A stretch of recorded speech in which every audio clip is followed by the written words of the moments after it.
Hello student, vision education channel में आपका फिर से स्वागत है। जैसा कि आप सबको पता है कि हम यहाँ पर लेसन नंबर 4 मटेरियल्स, मेटल्स और नॉन मेटल्स के बारे में यहाँ पर पढ़ने वाले हैं। जैसा कि हमने लास्ट वीडियो के अंदर एलिमेंट्स के बारे में पढ़ लिया था और फिजिकल प्रॉपर्टी ऑफ मेटल्स और नॉन मेटल्स के बारे में हमने काफ़ी बड़ा डिस्कशन कर लिया था और सारी चीज़ें आपको अच्छे से समझ में आ चुकी होगी। आज हम यहाँ पर उस फिजिकल प्रॉपर्टी के बाद में पढ़ने वाले हैं chemical property of metal and non metal के बारे में यहाँ पर पढ़ने वाले। बहुत ही सिंपल सा टॉपिक है। सबसे पहली बात मैं आपको बता दूं कि कोई भी जो केमिकल रिएक्शन होती है, केमिकल रिएक्शन का मतलब जब दो चीज़ें आपस में जुड़ती हैं और एक नया पदार्थ बना लेती है तो उसे हम केमिकल रिएक्शन कहते हैं। यानी केमिकल रिएक्शन में हमेशा दो एलिमेंट, दो कंपाउंड, दो मिक्सचर आपस में जुड़ते हैं, आपस में एक दूसरे से रिएक्शन करते हैं और रिएक्शन करने के बाद में एक नए प्रकार का पदार्थ बना लेते हैं तो उसे हम कहते हैं केमिकल रिएक्शन।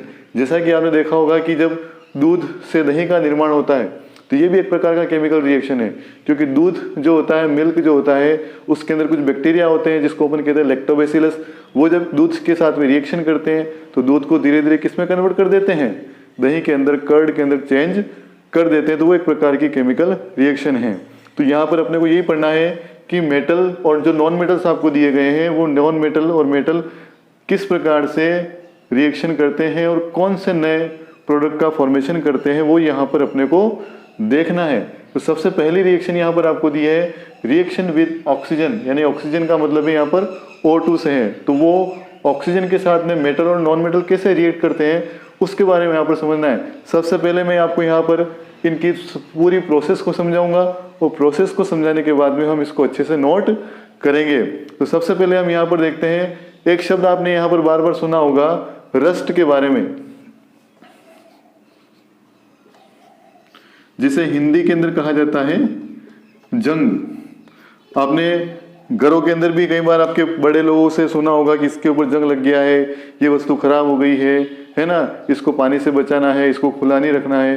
तो कई बार जो मेटेलिक जो वस्तुएं होती हैं जिसको अपन खुला छोड़ देते हैं वायु के अंदर और उसके ऊपर यदि पानी की मात्रा बार बार यदि जा रही है, पानी के टच में वो आ रहा है, तो वो मेटेलिक जो वस्तु होती है धीरे धीरे क्या होती है, खराब होने लगती है। इसी खराब होने की घटना को हम क्या कहते हैं, रस्ट कहते हैं, यानी कि उसको जंग कह देते हैं, है ना। कई बार जैसे लोहे की वस्तुओं के लिए हम काम में लेते हैं जंग, तो लोहे की वस्तु क्या होती है, जैसे ही वो लोहे की वस्तु जो होती है, आयरन जो होता है, वो आयरन कई वायुमंडल की जो मॉइस्चर है और वायुमंडल के अंदर अपन कह सकते हैं वाटर की मात्रा है, मॉइस्चर है, वाटर है, उसके बाद में बहुत सारी जो गैसेस है जैसे ऑक्सीजन है, जब इनके संपर्क में, इनके टच में यदि ये आयरन आता है तो उस आयरन के ऊपर क्या लग जाता है, जंग लग जाता है। फिर आपके पिताजी क्या करते हैं, यदि कोई आपके जैसे खिड़की, दरवाजे यदि उसके लोहे के बने हुए हैं, आयरन से बने हुए हैं, तो उनको खराब होने से बचाने के लिए क्या करते हैं, उनके ऊपर कई बार ऑयल लगा दिया जाता है ना। इसके साथ में आज इसके ऊपर कभी कभी पेंट करवा दिया जाता है, कलर करवा दिया जाता है, इनके ऊपर ग्रीस लगा दिया जाता है, जिससे ये क्या होते हैं, उस जंग लगने से बच सकते हैं। यानी कि इनके कॉन्टेक्ट से वो बच जाएंगे और इनसे कॉन्टेक्ट से जैसे ही बच जाएंगे तो उसके ऊपर जंग नहीं लगेगा। या ऐसी की ऐसी क्रिया सिल्वर के साथ भी होती है, ऐसी क्रिया कॉपर के साथ भी होती है। तो कोई भी मेटेलिक जो सब्सटेंस है वो हमेशा इस वायुमंडल के अंदर, इस एटमॉस्फेयर के अंदर जो भी मॉइस्चर है, जो भी गैसेस है, उनसे रिएक्शन करते हैं और वो खराब होने लग जाते हैं। तो रस्टिंग ऑफ आयरन, जहाँ तक मेरा मानना है आपके समझ में आ गया होगा कि जो आयरन होता है वो वायुमंडल में उपस्थित मॉइस्चर और गैसेस से क्या करता है, रिएक्शन करता है और रिएक्शन करने के बाद में वो धीरे धीरे क्या होता है, खराब होने लग जाता है। इसी प्रोसेस को हम कहते हैं रस्टिंग ऑफ आयरन, हम कह देते हैं। ये काफ़ी इंटरेस्टिंग टॉपिक है। जब ये आप बड़ी कक्षाओं के अंदर जाओगे तो हम बड़ी कक्षाओं के अंदर इसके केमिकल प्रोसेस को पूरा पढ़ेंगे कि किस प्रकार से ये प्रक्रिया होती है। पर अभी आपको केवल इतना सा याद रखना है, एज ए डेफिनेशन क्या याद रखोगे कि जो आयरन होता है, आयरन वो मॉइस्चर, फिर उसके बाद आप लिखोगे एयर, इन सब के संपर्क में जैसे ही आता है, कांटेक्ट में आता है, उनसे टच में आता है तो वो खराब होने लगता है, जिससे हम क्या कहते हैं, रस्टिंग ऑफ आयरन कह देते हैं। इसके बाद में आपको यह करना है कि ये जो आयरन का जो रस्ट है वो अपन कह सकते हैं जो रस्टेड आयरन है, रस्टेड जो आयरन है वो रस्टेड आयरन, उसका नेचर कैसा है ना, उसकी प्रकृति कैसी है, क्या वो क्षारीय है, क्या वो अम्लीय है, क्या वो एसिडिक है, क्या वो बेसिक है। इस तरीके से इंग्लिश के अंदर बोलते हैं एसिडिक और बेसिक कहते हैं, यानी कि बेसिक नेचर का है या एसिडिक नेचर। तो नेचर का पता करने के लिए हमको क्या करना पड़ेगा, एक छोटा सा प्रैक्टिकल यहाँ पर करना पड़ेगा। तो प्रैक्टिकल कैसे करते हैं, चलो यहाँ पर हम इसको समझते हैं।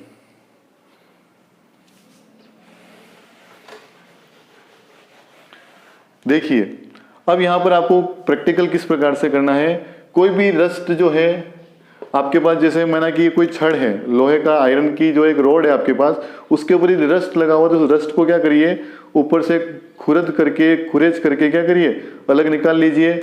और एक क्या कर दीजिए, टेस्ट ट्यूब के अंदर उस खुरचन को जो है, जो भी आपने निकाला है रस्ट, उसको यहाँ पर अंदर डाल दीजिए और ऊपर से क्या कर दीजिए, उसके अंदर पानी से इसको भर दीजिए, वाटर डिप कर दीजिए, वाटर, और साथ में आपने क्या डाल दिया, इसके अंदर रस्ट डाल दिया।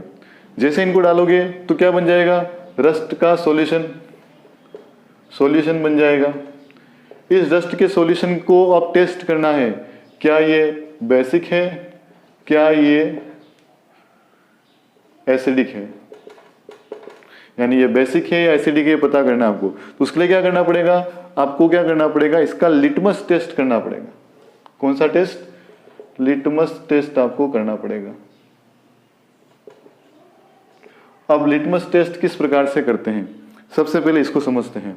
तो यहां पर मैं आपको बता दूं कि लिटमस जो टेस्ट होता है वो लिटमस टेस्ट कैसे होता है।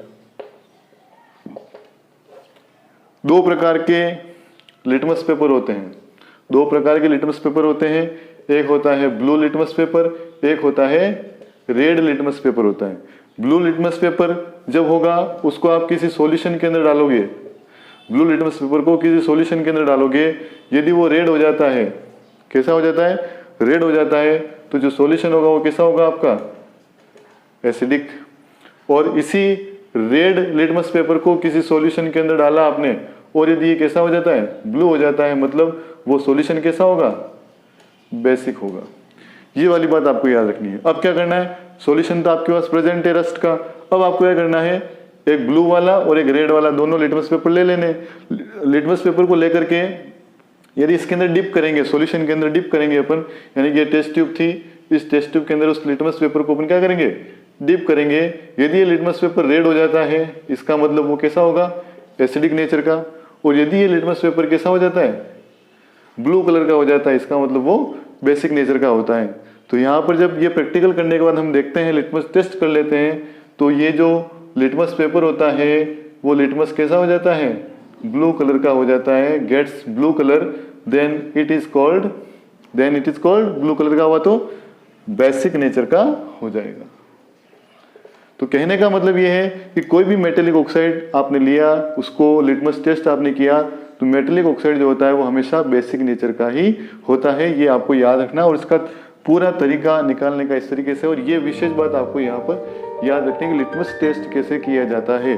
आपके लेबोरेटरी यदि स्कूल के अंदर है तो आप जा करके वहाँ देखें और सर से पूछें कि लिटमस पेपर कौन सा होता है, हमें बताएं, तो आपको बता करके आप वो बता देंगे आपको, और आप उसके अंदर देख सकते हैं कि लिटमस पेपर कैसा दिखाई देता है। ठीक है, एक तो ये बात आपकी समझ में आ गई।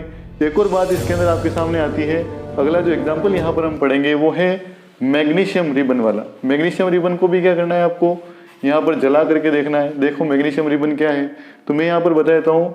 मैग्नीशियम रिबन, मैग्नीशियम का जो फॉर्मूला होता है वो होता है Mg, मैग्नीशियम रिबन। रिबन का मतलब ये भी एक स्ट्रिप की तरह होता है, कागज की अपने कह सकते हैं, कई बार एक शीट होती है जैसे वो लपेटी हुई होती है, और मैग्नीशियम का ही एक तार जैसा स्ट्रक्चर ही इसका होता है। वैसे आप लैब में जाकर के इसको भी देख सकते हैं मैग्नीशियम रिबन को। तो मैग्नीशियम रिबन लेना है, मैग्नीशियम रिबन को क्या करना है, बर्न करना है। बर्न करने के लिए कौन सी गैस आवश्यक होती है, ऑक्सीजन गैस आवश्यक होती है। जैसे मैग्नीशियम को ऑक्सीजन के साथ रिएक्शन करवा लोगे तो ये बनाता है MgO, मैग्नीशियम ऑक्साइड बनाता है। इसी मैग्नीशियम ऑक्साइड को आप वापस वाटर के अंदर डाल दीजिए। वाटर के अंदर जैसे डालोगे तो क्या बन जाएगा, सॉल्यूशन बन जाएगा। सॉल्यूशन बन जाएगा, फिर लिटमस टेस्ट करिए इसका, क्या करिए, लिटमस टेस्ट इसका करिए। तो लिटमस जैसे ही टेस्ट करेंगे तो वही है ब्लू वाली और रेड वाली स्ट्रिप लिटमस पेपर आपको काम में लेना है। यदि वो रेड हो जाता है पेपर तो एसिडिक, यदि वो पेपर कैसा हो जाता है, ब्लू हो जाता है तो बेसिक हो जाएगा। तो यहाँ पर क्या होता है, तो यहाँ पर रिजल्ट मिलता है ब्लू कलर, यानी कि मैग्नीशियम जो ऑक्साइड है वो भी कैसा है, बेसिक नेचर का है। मेटेलिक ऑक्साइड फिर से कैसा हुआ, बेसिक नेचर का हुआ। ठीक है, ये बात भी आपकी समझ में आ गई। इसके बाद में हम यहाँ पर देखते हैं अगला जो पॉइंट आता है वो आता है आपके पास कॉपर का। आपने अपने घरों के अंदर तांबे के बर्तन देखे होंगे और कुछ समय के बाद वो धीरे धीरे कैसे हो जाते हैं, हरे कलर के हो जाते हैं। हरे कलर का मतलब सीधा सा है, जिस प्रकार से आयरन के ऊपर जंग लगता है, रस्टिंग होती है, उसी प्रकार से तांबे के बर्तन के ऊपर भी जंग लगता है जो हरे कलर का होता है। क्लियर बात। अब यहाँ पर क्या करना है, कॉपर है, कॉपर का मतलब तांबे का बर्तन है ये तांबे का बर्तन जब खुले में मॉइस्चर के अंदर रखोगे मतलब H2O की प्रेजेंस है, हवा मौजूद है मतलब वहां पर ऑक्सीजन भी मौजूद है और कार्बन डाइऑक्साइड भी वहां पर मौजूद है। जब ये सारी चीजें प्रेजेंट है तो ये जब रिएक्शन करेंगे एक दूसरे के साथ में तो बनाएंगे CuOH2, कॉपर का हाइड्रोक्साइड बन जाएगा और कॉपर का कार्बोनेट बन जाएगा, कॉपर का कार्बोनेट। तो ये पूरा एक मिक्सचर यहाँ पर रिएक्शन के बाद मिलता है अपने को। तो ये मिक्सचर क्या करता है, इस तांबे के बर्तन के ऊपर ग्रीन लेयर बना देता है। तो इसी कारण से अपन कह सकते हैं कि ग्रीन लेयर का फॉर्मूला क्या है, ये ग्रीन लेयर का फॉर्मूला है। तो ये बात भी आपकी समझ में आई। अब ये कौन सा नेचर, बेसिक है एसिडिक, तो वापस वही बात, कहाँ जाओगे, लिटमस टेस्ट के पास।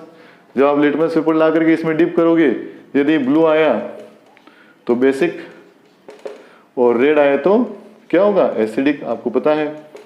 तो यहाँ पर भी ये मेटल है तो मेटेलिक ऑक्साइड बने, मेटेलिक ऑक्साइड बने मतलब बेसिक नेचर का ये होगा। तो ये बात भी आपकी क्लियर हो गई। तो आयरन का ऑक्साइड, मैग्नीशियम का ऑक्साइड, कॉपर का ऑक्साइड, ये सारे कौन से नेचर के हैं, बेसिक नेचर के हैं। अब यहाँ पर हम आते हैं एक नॉन मेटल का एग्जाम्पल लेकर के। नॉन मेटल के रूप में यहाँ पर हम काम में लेंगे किसे, सल्फर को काम में लेंगे। अब नॉन मेटल में सल्फर का फॉर्मूला होता है एस माने क्या होता है, सल्फर होता है। इस सल्फर की क्रिया हम किससे करते हैं, ऑक्सीजन से। ऑक्सीजन क्यों लिया है, क्योंकि हम ऑक्सीजन का टॉपिक ही पढ़ रहे हैं, हमें केवल ऑक्सीजन के साथ ही रिएक्शन करवानी है। तो ये क्या बना लेगा, SO2 बना लेगा। इस SO2 को हम क्या करते हैं, वाटर के अंदर डाल करके सॉल्यूशन बना लेते हैं। इस सॉल्यूशन के साथ वापस कौन सा टेस्ट करोगे, लिटमस टेस्ट आप करोगे। तो इस बार जो होता है ये कौन सा कलर देता है, रेड कलर दे देता है। रेड कलर जैसे ही दे देता है इसका मतलब ये कौन से नेचर का है, एसिडिक नेचर का होगा। तो इस प्रकार से हम क्या कर सकते हैं, एक शॉर्ट व्याख्या कर सकते हैं, शॉर्टली बता सकते हैं कि मेटेलिक जो सब्सटेंस होते हैं, मेटेलिक ऑक्साइड होते हैं, वो हमेशा बेसिक नेचर के होते हैं और जो नॉन मेटेलिक सब्सटेंस होते हैं उसके जो ऑक्साइड हैं वो हमेशा कैसे होते हैं, एसिडिक नेचर के होते हैं। इसकी पूरी डिटेल आपको कैसे लिखना है, कैसे कॉपी में नोट करना है, ये सारा आगे मैं यहाँ पर बता रहा हूँ। अब पहले पॉइंट के ऊपर डिस्कस करने के बाद में हमें नोट्स के अंदर उसको कैसे मेंटेन करना है, कैसे सारे नोट्स अपने को बनाने हैं, इस पॉइंट नंबर 1 को हम किस प्रकार से लिखेंगे, ये सारी जानकारी यहाँ पर मैंने आपको दी गई है। तो मैं वापस से एक बार आपको यहाँ पर डिस्कस कर लेता हूँ कि कौन कौन से ऐसे एग्जाम्पल हैं जो हमें याद रखने हैं और कौन कौन से ऐसे यहाँ पर क्वेश्चन बन सकते हैं जो हमारे एग्जाम के हिसाब से काफ़ी इंपॉर्टेंट है। तो आपको अब इस तरीके से लिखना है, मैं आपको यहाँ पर वापस बता रहा हूँ, एक बार आप देख लीजिए, उसके बाद आराम से इसका स्क्रीनशॉट लेकर के आप इसको लिख सकते हैं। सबसे पहला आप बिंदु जानते ही हैं, रिएक्शन विद ऑक्सीजन यहाँ पर पढ़ रहे हैं। ऑक्सीजन का जो फॉर्मूला है वो हमारे पास ऑक्सीजन O2 है। पहला एग्जांपल हम यहाँ पर काम में ले रहे हैं वो है रस्टिंग ऑफ आयरन, यानी कि लोहे के ऊपर जंग लगना। अब आपको ये बात तो क्लियर है कि जब भी कभी लोहा खराब होता है उसके ऊपर जंग लगता है तो कहीं ना कहीं हवा और पानी दोनों से जब लोहा कॉन्टेक्ट में आता है, यानी कि अपन कह सकते हैं when iron is contact with oxygen then water then it gets rusted, यानी कि वो उसके ऊपर जंग लग जाता है। अब आपको पता है यहाँ पर आयरन जो होता है उसका फॉर्मूला होता है Fe, ऑक्सीजन का फॉर्मूला होता है O2 और वाटर का फॉर्मूला हमेशा याद रखना है आपको H2O। जब ये तीनों ही आपस में रिएक्शन कर लेते हैं, केमिकल रिएक्शन कर लेते हैं, तो एक नए प्रकार का जो पदार्थ सब्सटेंस बनाते हैं जिसका फॉर्मूला होता है Fe2O3.XH2O। और ये फॉर्मूला जो होता है वो हमेशा रस्ट का फॉर्मूला होता है, यानी कि जब भी जंग का सूत्र आपसे पूछा जाता है what is the formula of rust, तो आपको हमेशा आंसर देना है Fe2O3.XH2O। Very simple formula. अब यहाँ पर आपके मन में एक प्रश्न होगा कि ये जो X आया वो कहाँ से आया, तो X का मीनिंग ये होता है कि यहाँ पर how many H2 molecular participate in this reaction, यानी कि जितने H2O के मोलिकुल पार्टिसिपेट यहाँ पर करेंगे उतने ही यहाँ पर आ जाएंगे, यानी यहाँ पर 5 होते तो ये 5H2O यहाँ पर हो जाता, परंतु यहाँ पर रिएक्शन के अंदर अपन ने 1 काम में लिया है तो यहाँ पर इसकी वैल्यू अपन ने x रख दी है। कितने भी हो सकती है, पानी की मात्रा अपन कह सकते हैं कि एटमॉस्फेयर के अंदर कितनी भी हो सकती है, मॉइस्चर कितना भी हो सकता है, उसको मेजर नहीं कर सकते हैं। तो रस्टिंग ऑफ आयरन का सिंपल सा मीनिंग आपको पता है कि when iron contact with oxygen and water then it gets rusted. तो ये आपको थोड़ा सा इसके अंदर याद रखना, वेरी सिंपल है, तो कभी भी आपसे पूछा जाए आप आंसर आराम से दे सकते हैं। अब यहाँ पर सेकंड पॉइंट जो एग्जांपल आपको दिया गया है वो है एग्जांपल नंबर 2 आपको दे रखा है। इसके अंदर हमने कहा बर्निंग ऑफ मैग्नीशियम रिबन, यानी कि कोई भी चीज बर्निंग होती है, बर्न होती है, फ्लेम होती है, तो उसके लिए सबसे जो मेन जो एसेंशियल जो गैस है वो है ऑक्सीजन, यानी कि बिना ऑक्सीजन के हम यहाँ पर मैग्नीशियम रिबन को जो है बर्न नहीं कर सकते, उसको जला नहीं सकते हैं। आई बात आपकी समझ में? कहीं पर भी आपको आग लगानी है तो वहां पर ऑक्सीजन का अवेलेबल होना काफी जरूरी है। तो मैग्नीशियम रिबन को आप जलाओ, रिबन का मतलब हुआ मैग्नीशियम की एक स्ट्रिप होती है, उसको क्या करना है, माचिस से आपको क्या कर देना है, जला देना है। तो जैसे ही आप जलाओगे तो मैग्नीशियम ऑक्सीजन से क्रिया करेगा, यानी जल रहा है वो ऑक्सीजन यूज कर रहा है, ऑक्सीजन से क्रिया करेगा तो ये बनाएगा मैग्नीशियम ऑक्साइड, MgO बनाएगा। क्या बोलते हैं, मैग्नीशियम ऑक्साइड इसे कहते हैं। और ये मैग्नीशियम ऑक्साइड किसके फॉर्म में होगा, एश का मतलब होता है राख के फॉर्म में होगा, बिल्कुल राख ये बन जाएगी। अब क्या करना है, इस राख को क्या करना है, इसको वाटर के अंदर क्या करना है, डिप करना है, सोल्यूबल कर देना है, वाटर के अंदर घोल देना है। उसके बाद में क्या करोगे आप, इसका लिटमस टेस्ट करोगे। तो लिटमस टेस्ट करने के बाद में यदि वो लिटमस पेपर रेड से ब्लू हो जाता है तो बेसिक नेचर का होगा, और यदि वो लिटमस पेपर ब्लू से रेड कलर का हो जाएगा इसका मतलब वो कौन से कलर का होगा, कौन से नेचर का हो जाएगा, वो हो जाएगा एसिडिक नेचर का हो जाएगा।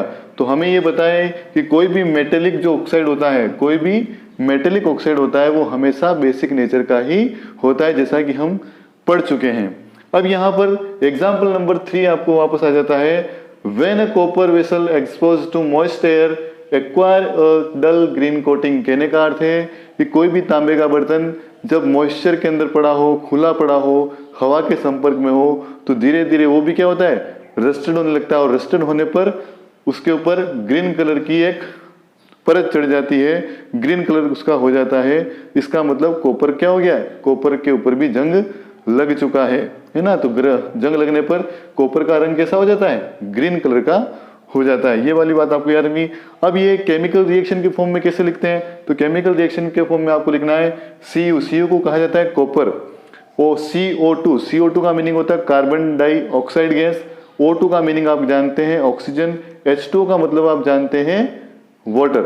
तो जब कॉपर जो होता है ये इन्वायरमेंट में प्रेजेंट है, CO2 है, ऑक्सीजन है, वो H2O है, तो ये सारा वायुमंडल के अंदर प्रेजेंट है। जैसे कि आप अभी बारिश के मौसम में भी देखते हैं, बारिश के मौसम में हवा के अंदर नमी होती है, मॉइस्चर होता है, साथ में कुछ गैसेस भी शामिल होती है।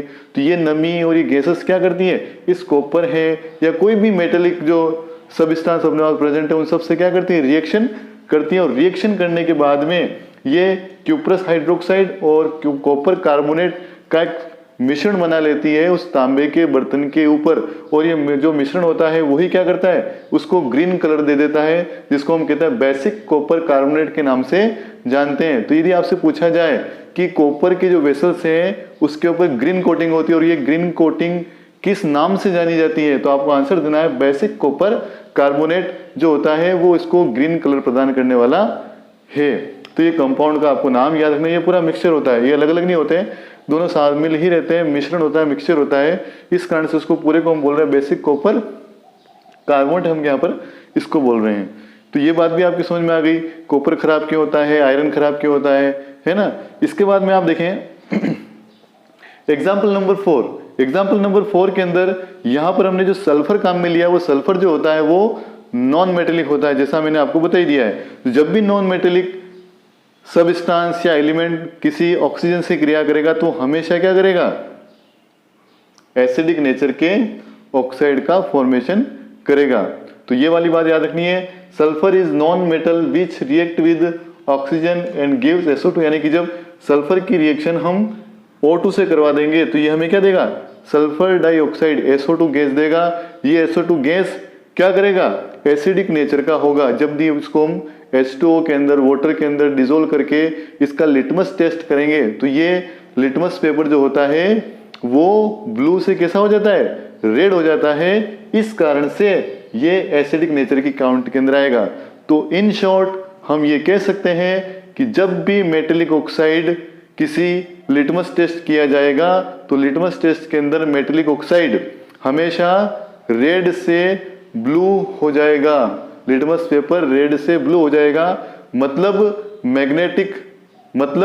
मेटेलिक ऑक्साइड जो होते हैं वो बेसिक नेचर के होते हैं, क्षारीय प्रकृति के होते हैं। परंतु यदि हम नॉन मेटल को लेते हैं और उसके ऑक्साइड का हम जब लिटमस टेस्ट करते हैं तो जो ब्लू लिटमस पेपर होता है वो कैसा हो जाता है, रेड हो जाता है। इस कारण से वो एसिडिक नेचर है।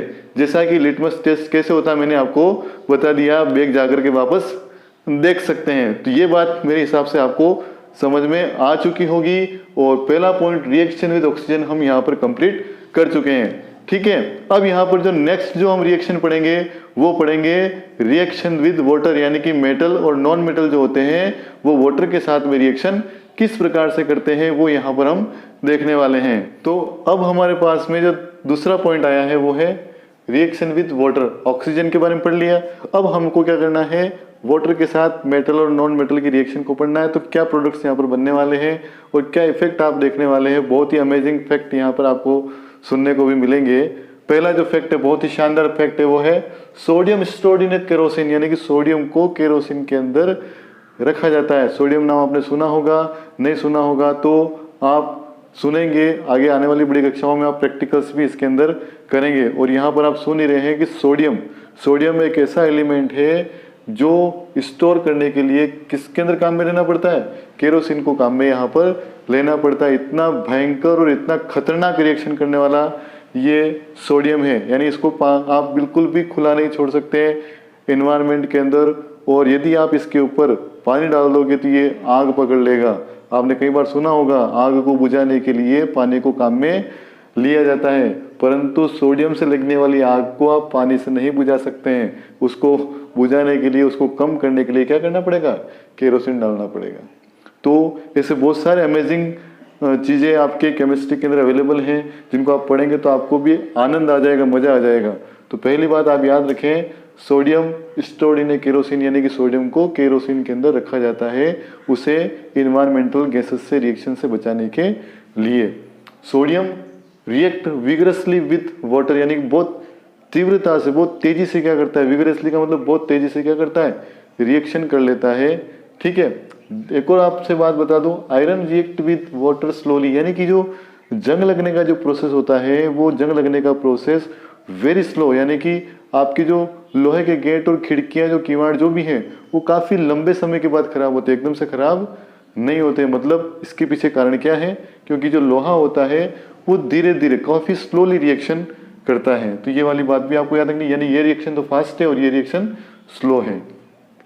फिर आता आपके पास नॉन मेटल आ गया। कौन आ गया, non metal. Non metal not react with water, यानी कि नॉन मेटल कोई भी ले लीजिए वो वाटर के साथ में रिएक्शन नहीं करते हैं। ये लाइन आपको यहाँ पर याद रखनी, non metal not react with water. इसके बाद में आता है एक नॉन मेटल हमने यहाँ पर लिया है, phosphorus is very reactive non metal, it is stored in water. हमने सोडियम को केरोसिन में रखा, फास्फोरस को हम कहाँ रख रहे हैं, वाटर के अंदर रख रहे हैं, क्योंकि फॉस्फोरस एक प्रकार का नॉन मेटल है। यदि नॉन मेटल है तो वाटर से रिएक्शन नहीं करेगा, वाटर से रिएक्शन नहीं करेगा तो कोई नया प्रोडक्ट नहीं बनेगा, वो अपने आप में सेफ रहेगा। यदि हम फॉस्फोरस को इन्वायरमेंट के अंदर खुला छोड़ देते हैं तो ये रिएक्शन करके नए सब्सटेंस बना लेगा और कई बार ये जलने भी लग जाता है। तो ये बात आपको स्पेशली याद रखनी।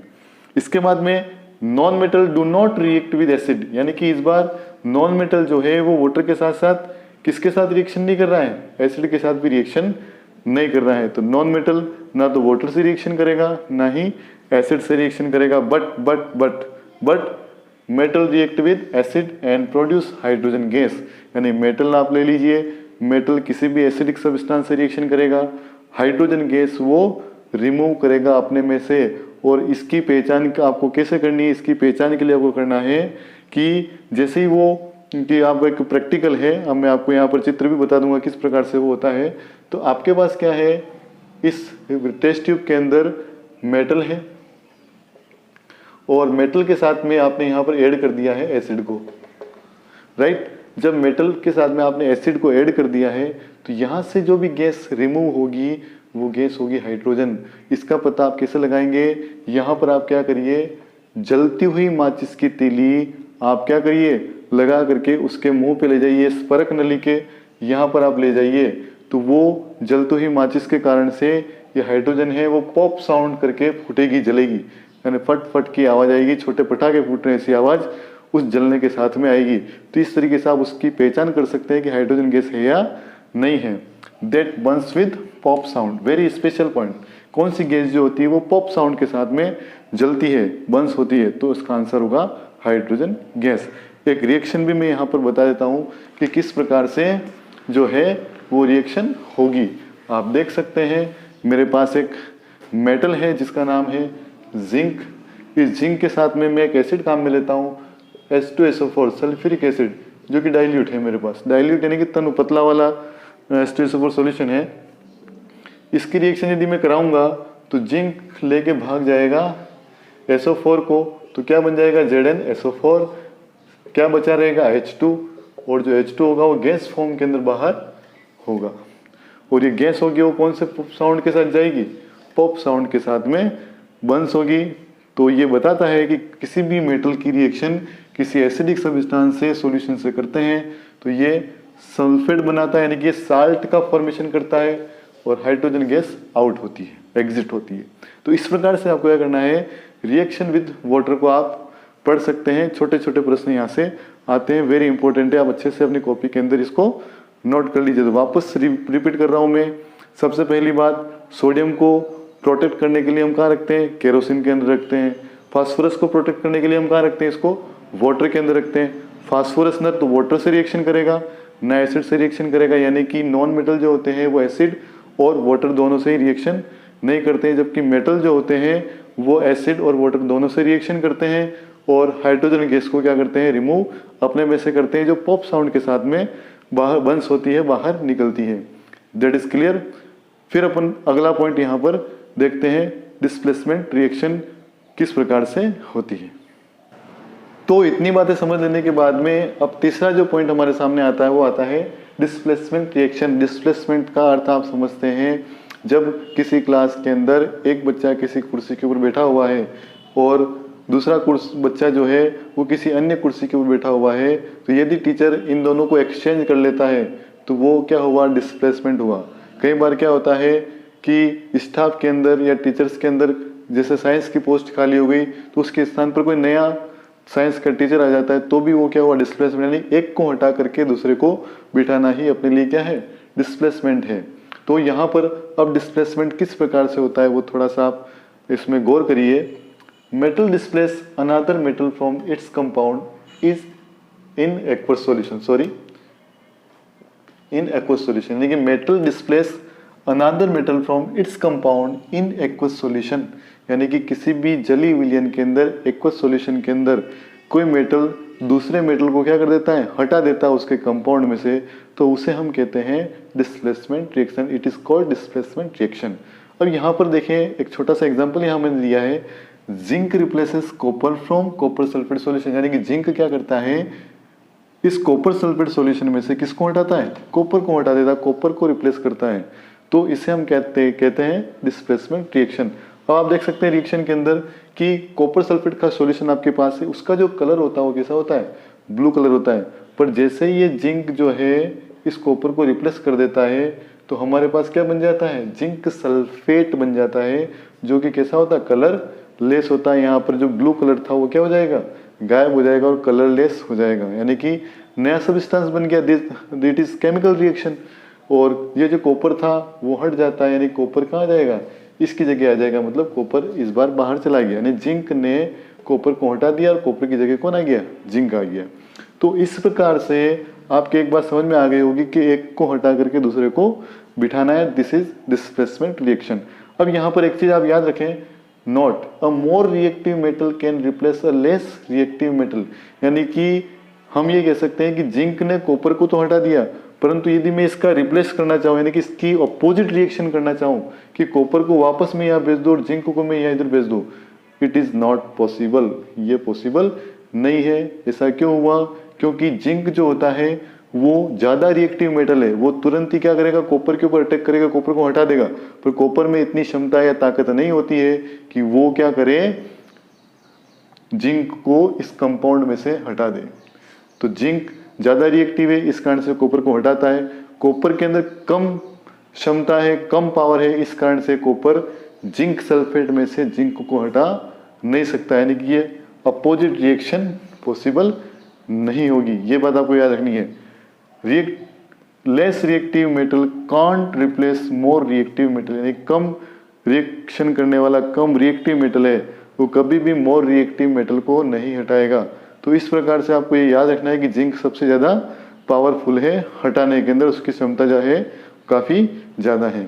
तो इस प्रकार से आपको ये लेसन के अंदर फिजिकल प्रॉपर्टी, एलिमेंट्स क्या होते हैं, केमिकल प्रॉपर्टीज़ क्या होती हैं, इसके बाद में क्या मेटल के अंदर प्रॉपर्टी होती है, क्या नॉन मेटल की प्रॉपर्टी होती है, ये सारी बातें आपके समझ में आ चुकी होगी।